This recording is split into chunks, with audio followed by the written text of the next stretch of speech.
Hi everyone, I'm Dani Walker and this is the Pageant Access Miss USA 2016 recap. We have a new Miss USA, which is so wonderful. When I see them win, I just get really excited, and I understand how it feels to be up on a stage and just praying that they're going to call your name or not call your name depending on how they announce the winner at any given pageant.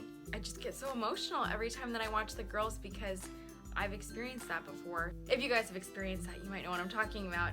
If not, maybe you should enter a pageant. I don't know, do it, it'll be fun. Let's talk about the final show. It was interesting to me that the format really resembled the Miss Universe pageant. Once again, we see this year where they're really showing behind the scenes and we're showing that these are real girls. And I love that so much about the pageant because you do encounter so many stereotypes when you're a pageant girl. And I don't think that the stereotypes are all true, although I think some of them are true. I mean, all we wear is taupe shoes. I feel like that might be a stereotype. I feel like I own way too many nude shoes. I don't know if that's a stereotype. I believe that the new owners of the Miss Universe organization are doing a really great job to show us behind the scenes. And one of my favorite things to see is the girls just interacting with one another at the pageant and doing fun things, doing normal things. In terms of the show, I wish it would have looked a little bit different than the Miss Universe competition. Seeing that floating title on the side and all the blue backgrounds really reminded me of Who Wants to Be a Millionaire. I don't know, anybody remember, is that show still on? I don't even know if it is. But that's what it reminded me of. Some of my top picks made it into the top 15, so I was super excited to see them up there. I'm sad and excited at the same time. I'm sad for the ones that don't move on, and I'm still excited for the ones that do move on, no matter who she is, because it would be just the ultimate dream to ever have your name called on the Miss USA stage. Just to be on the Miss USA stage would mean everything. So I'm excited for all of the girls. One thing I was sad that Wisconsin didn't make it into the top 15. I thought she was so cute, but I don't know. The thing is, I can only watch it from behind a screen, and I know that things are a lot different in person.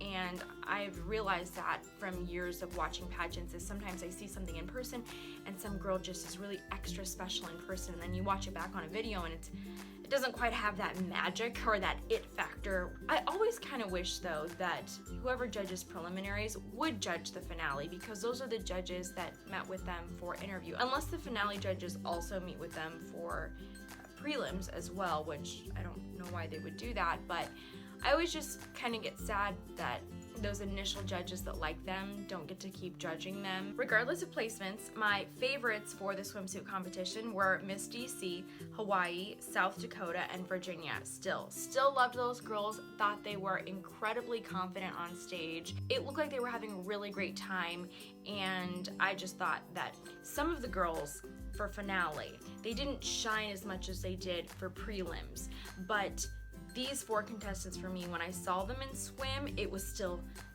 magical, especially Hawaii. I don't know what it was.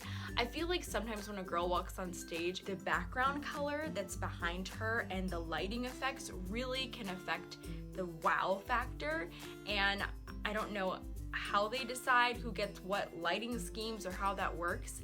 But I just loved when I saw Hawaii enter the stage for swimsuit and all the lights went up and everybody screamed for her. And when I saw her, for me, it just really solidified that she was going to be in that top 5 and that she deserved to be in the top 5. So I was really, top 3 this year.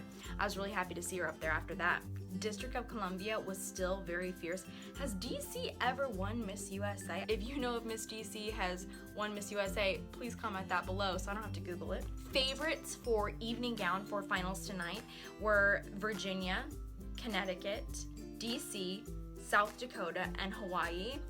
I have to say, I was super excited when I saw that DC changed her gown. I thought that her preliminary gown was great, and I might have posted a very similar style on Pageant Access leading up to the pageant. I forgot what designer. There is a designer in New York, and I believe it's the same one that designed Miss New York's winning state gown. that has a similar style to DC's preliminary gown. I will have to research that. But I did like the style, and I thought all of the lines were really great, complimentary, definitely still made her stand out. That's why I liked her for preliminaries. But I thought that she could have had a better choice of gown still. I thought there was something better. And when she came out for evening gown, I was like, wow. In the past few years, we have seen a couple girls try to do a liquid beaded type of fringe. Miss Florida did that, not last year, but the year before. 2014, Miss Florida, I believe, wore this fringe beaded gown. She was tall, she was statuesque. I thought that the dress still wasn't enough on stage. That dress for some reason didn't wow me, but I think maybe it was Miss DC's sleeves that kind of put the dress over the top for me, and the length of the fringe on the dress was much longer. So I thought it made the style really interesting and just gorgeous on stage. I actually wish that some of the other contestants would have swapped their finale gown. But I always kind of feel torn with that, because if I was competing at Miss USA, I would just be thinking, what if I don't make semifinals and I don't get to wear my second gown? So that definitely is a risk. I do think in some cases it can help you. I probably wouldn't change my gown. It's kind of a hassle. It's just more to pack. That's what I think of, just lugging it around. It comes down to convenience for me. After the girls answered their initial top 5 questions, that solidified for me that it would be Georgia, Hawaii, and District of Columbia. I thought that they were the obvious choices, and I feel that sometimes, in my opinion, when I do see some girls answer their top 5 question, obviously this is subjective, and my favorites don't always move on or get crowned in the order that I would like to see them get crowned once they answer that top 5 question. The final question for tonight reminded me of the Miss Universe question. I thought that it was a very general pageant question, which is great because it's something that all of those girls, I think, have a fair chance to answer. I thought that Miss Hawaii was so well spoken.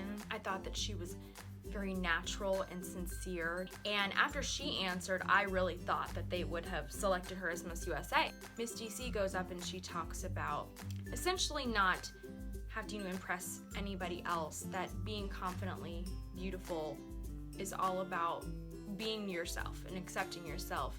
And then she tied in being a member of the military, and that she is this strong and fierce woman, and that people learn really quick that just because she might be beautiful, it doesn't mean that she's not fierce and powerful. I did like that she tied that in. I didn't love that she necessarily referenced the military again, because we did hear that all night, and it really reminded me of when Nana Merriweather was first runner-up for Miss USA, and every time that they did a video clip of her, all she talked about was the Merriweather Foundation and volleyball. And I saw it over and over and over and over again. And that's great. That is her brand. She is sticking to it, which is what Miss DC did tonight. But sometimes I just like to see other things from the contestants. Like, have a couple of things. I don't want to hear it over and over and over again. That would really be my only type of criticism in that aspect. She looks stunning. She looks like a queen. The gown, it's like the gown, the hair, and every time she stepped out on stage, she had this commanding presence. During her introductions especially, I felt like whenever she stood up there and she was like, District of Columbia, I mean, like, I felt it. I felt the passion. I was like, yes, go District of Columbia. And I really love that about her. So if I had to take the entire competition into consideration when I was watching it, I thought back and I said, yes, overall, District of Columbia deserved the crown. She was fierce in every competition. She wasn't just consistent, she stood out. And I mentioned her in the previous video on the recap, watching her in that final lineup with all of the contestants after swim, the way that she was looking at the judges, the way that she was looking out into the audience, really communicated to me, I want to win so badly. And I feel like the audience or viewers sitting at home, we don't get to see a lot of what's going on between commercial breaks. And the thing is, if you're a judge, you're sitting there, you're watching everything. You get to watch those girls when the lights and the cameras aren't up. So you're seeing a little bit more of them. And I really think that that kind of comes into play. And it would for me as a judge. I would be watching those girls the entire time and really still evaluating who should get the crown, who should be the next Miss USA or Miss Universe. And for me, I feel like all of those little moments are what really put DC over the top. On top of being well-spoken and beautiful and confident, all these great things that will make her a great title holder for USA. And I think that she is going to be amazing at Miss Universe. I think she's fierce. I think that she is confidently beautiful, for sure. One thing I thought was interesting about hosting the pageant, though, was when they commented that, by the way, the judges didn't come up with these questions for the top 5, it was the Miss USA organization, because I guess people were getting upset. Whenever I watch these pageants, by the way, I steer clear of social media. I don't want to see any early results. I always like to just watch it in the moment and not have anything spoiled. So I wasn't looking on Twitter or anything like that to see people's reactions, but I thought that the questions were really great and amazing, and I think that District of Columbia couldn't have gotten a more perfect question for her. And so I'm happy that that worked out for her. I thought that it was the luck of the draw that gave Miss DC that question, and if it wasn't, if they were trying to give the right question for each girl, then I guess that was really up to the organization, and there's really nothing you could do about it at that point. The other thing that I was just getting bored with were the Steve Harvey comments. And okay, great, Steve Harvey made a mistake. We remember it was this huge media thing. Wonderful. Do we have to keep talking about Steve Harvey and referencing him and his mistake? I don't know if Steve Harvey necessarily appreciates that we keep bringing it up, but I just thought, okay, once was enough, and we just kept hearing it during the telecast. I was over it. Whenever they were announcing the names for semifinals, for swimsuit finalists, or for evening gown finalists, I didn't like that he didn't just say their states. He said Sweet Home Alabama, and he was naming all these other things, and I was just really thrown off. I just need to hear the Miss Alabama is up there. I don't need to hear Sweet Home Alabama and get me confused. I was like, what is this man talking about? Can he just say their state names? Please. They're not representing Sweet Home Alabama, they're representing Alabama. I'm being really particular right now. I'm just tired. It's been a long day. Overall, I think the show went really well, though. I thought all the girls did very well. I don't have anything negative to say. Honestly, I don't really like to say negative things anyways, like anything too crazy or negative, because I understand how hard it is and how much effort you put into it. And I think that we should always be encouraging of the girls, and if anything, give constructive criticism. Granted, we're all going to have our own opinions, and they're all going to be very subjective. But I think that beyond that, it's amazing just to compete at Miss USA. It would be the most incredible thing. It gets me like really excited. I can't. Okay. I'm gonna cry. I just get really excited about it. Those are my thoughts about Miss USA 2016. I would love to hear yours. Please leave those in the comments below. Subscribe if you like this channel. Give this video a thumbs up. Share it with your friends and family and other pageant friends. I would really appreciate that.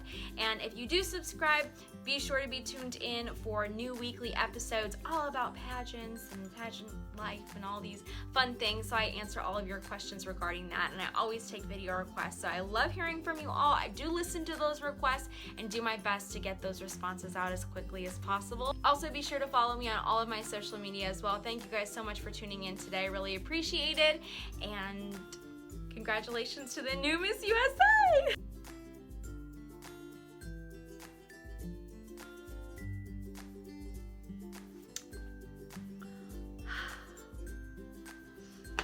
Did I say this already? I don't even know.